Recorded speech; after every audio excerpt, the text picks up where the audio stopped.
दीवानगी पाकिस्तानी ड्रामा जिसमें मरकजी किरदार हबा और दानिश ने अदा किया। पहला मरहला, नगीन और सुल्तान की पहली मुलाकात। नगीन एक मुतवस्सित तबके की इज्जतदार, खुददार और खूबसूरत लड़की है जो अपनी माँ के साथ रहती है और एक स्कूल में बतूर मेज़बान रिसेप्शनिस्ट काम करती है। वो एक बावकार और महदूद जिंदगी गुजार रही होती है। एक दिन एक स्कूल इवेंट के सिलसिले में उसकी मुलाकात सुल्तान दरानी से होती है, जो एक बहुत बड़ा कारोबारी और सियासी असर व रसूख रखने वाला शख्स है। सुल्तान पहली ही नज़र में नगीन की मासूमियत और हुस्न पर फदा हो जाता है। दूसरा मरहला, सुल्तान की दीवानगी। सुल्तान, जो कि एक खुद पसंद, ज़िद्दी और दीवाना मिजाज इंसान है, नगीन को हासिल करने का फैसला कर लेता है। वो नगीन को शादी का झांसा देकर अपने करीब करता है। सुल्तान अपनी असली शनाख्त छुपाकर एक आम आदमी बनकर नगीन से बातचीत शुरू करता है। नगीन, जो सादा दिल है, आहिस्ता आहिस्ता सुल्तान की बातों में आ जाती है। तीसरा मरहला, शादी और धोखा। सुल्तान नगीन से निकाह कर लेता है, मगर निकाह के फौरन बाद वो नगीन को अपने शानदार बंगले में ले जाता है और अपनी असलियत जाहिर कर देता है।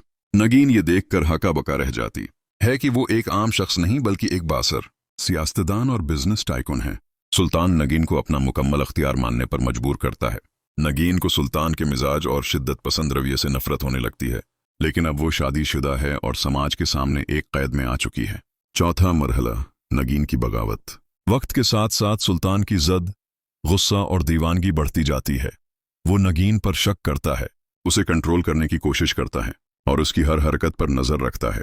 नगीन, जो खुददार लड़की है, इस जुल्म से तंग आकर घर छोड़ देती है।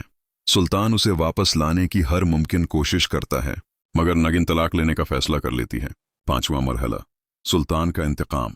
नगीन की जुदाई सुल्तान को पागल कर देती है। वो अपनी ताकत का इस्तेमाल करते हुए नगीन की जिंदगी अजीरन बना देता है। नगीन जहां भी जाती है, सुल्तान उसके रास्ते बंद कर देता है। नगीन एक और शहर में पनाह लेती है और एक नया काम शुरू करने की कोशिश करती है, लेकिन सुल्तान उसके पीछे पहुंच जाता है। छठा मरहला, एक नया रिश्ता। नगीन की जिंदगी में एक और शख्स दाखिल होता है, हारून। हारून एक महजब और तालीम याफ्ता इंसान है जो नगीन की कदर करता है और उसकी मदद करता है। नगीन आहिस्ता आहिस्ता हारून से करीब होने लगती है और दोनों शादी का फैसला करते हैं। लेकिन शादी वाले दिन सुल्तान अचानक नमूदार होता है, हारून को धमकाता है और निकाह रखवा देता है। नगीन अब हतमी फैसला करती है कि वो अपनी जिंदगी को दोबारा काबू में लेगी, चाहे कुछ भी हो। सातवां मरहला, अंजाम। नगीन पुलिस और कानून की मदद से सुल्तान के खिलाफ केस फाइल करती है, मगर सुल्तान अपने असर सुख से बच जाता है। नगीन, जो मुसलसल दबाव, धमकियों और जुल्म का शिकार हो चुकी है, एक दिन सुल्तान पर हमला कर देती है।